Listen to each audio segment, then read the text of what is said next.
happens to applicant. I do. Well, good morning. Hi, how are you? Good to see you. He's got a soccer game. These are my grandparents. Hi, guys. Well, hi. Wow, you got to ride the train and everything, huh? Yeah? Big deal, huh?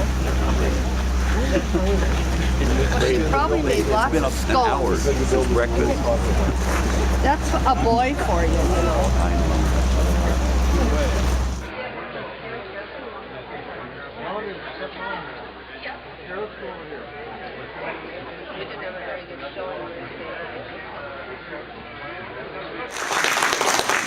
I have to say, I would never thought of putting up a museum building would be like a Tom Clancy novel.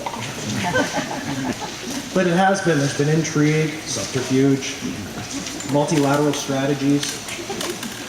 But in the end here, I stand like Captain Ramius. I present you with the ballistic missile submarine Red October. I'm delighted to begin today's event with a concert by North Bend's very own Lenore Vardi.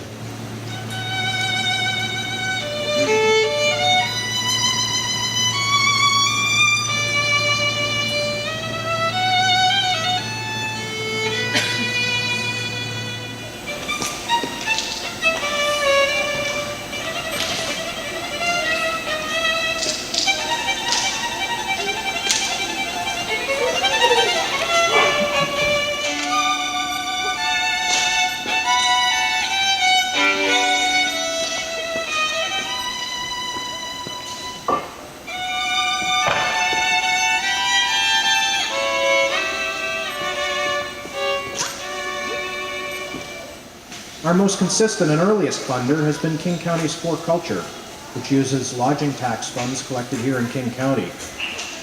Jim Kelly, Eric Taylor, Flo Lenz, and Brandy Link have supported us throughout the entire fundraising process, and they've awarded the first ever large grant to this project, which we were able to repeatedly leverage for other outside funding. And the North American Railway Foundation. That's a national foundation created and funded by organized labor, specifically the Railroad Brotherhoods. They're based in Harrisburg, Pennsylvania, and they made their first ever contribution in Washington State to this project. We will be adding a donor board here in the train shed, and we've listed everybody to date in the program that we've handed out today in a stroke of good fortune for a few people. You might want to pass the word that we've saved a couple of spaces on that donor board if there's anybody that would still like to be added.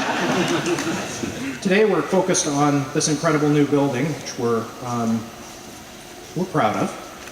It's important to acknowledge that it's possible because of a very complex land exchange that had never before been done in Washington State. We offered up some industrial zoned land next to the Swing Rock, just up the road from us here. And through the incredible support of King County, the City of Snoqualmie, the City of North Bend, the State of Washington, and Meadowbrook Farm Preservation, all of which had to approve this transfer, we were able to carve out this little campus here that we've combined with our railroad right-of-way. So we have approximately 6 acres to develop museum facilities here. At this point, I think I'd like to turn it over to some of the other people who have been in attendance today, the dignitaries that have been kind enough to join us. If I was to pick one word to describe a theme for where Snoqualmie and the Northwest Railway Museum is right now in its history, that word would be momentum.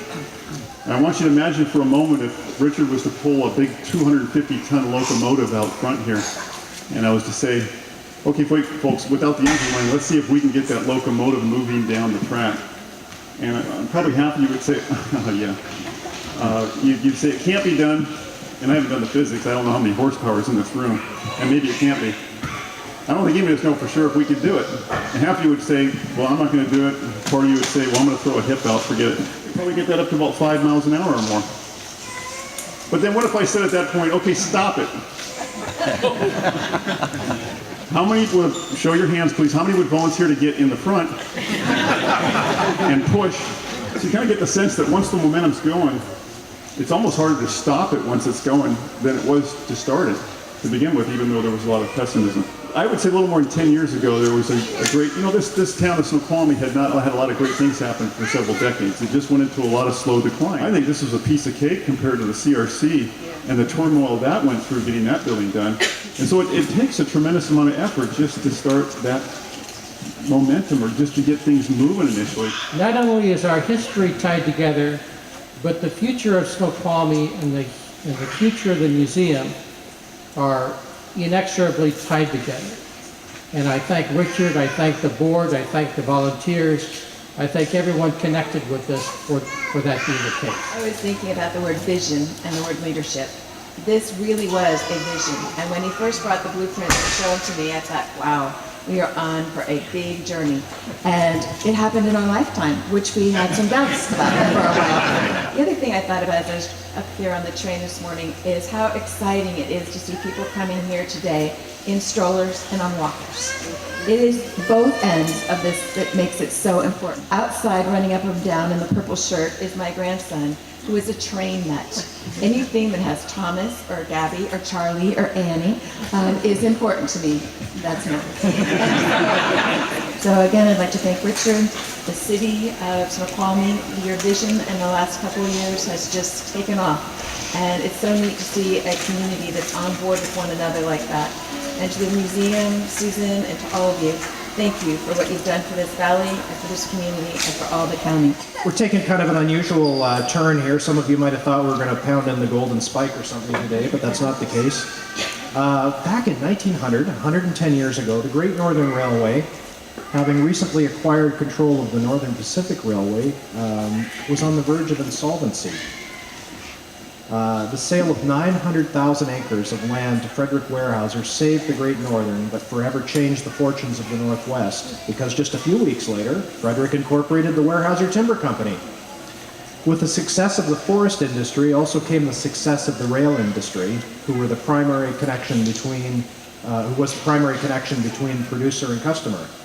So I believe it's rather fitting that we celebrate the completion of the train shed with the placement of 2 juvenile trees, one a Douglas-fir and the other a western red cedar. So I invite Museum President Susan Hankins, Mayor Matt Larson, and Council Representative Kathy Lambert, and Council Member Bob James up to dedicate our Douglas-fir tree.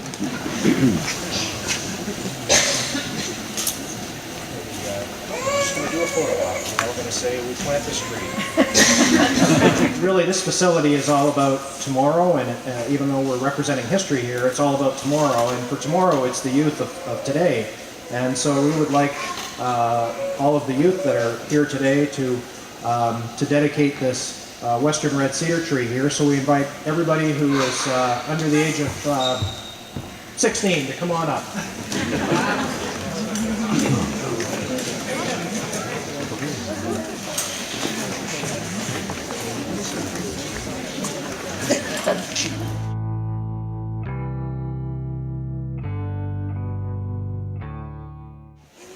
My dad, back in the 1960s, started walking the old railroad properties, and he was blatant about asking, may I have that? May I buy that?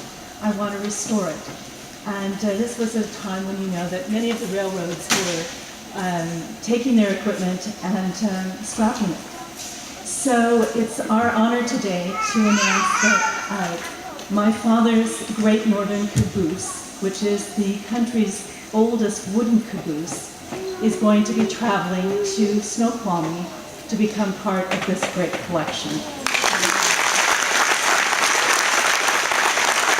We are extremely pleased that it's coming to such a beautiful facility where it will be indoors, which, as you know, is extremely rare for a railroad artifact, a wooden railroad artifact, to be able to have a home where it will be inside.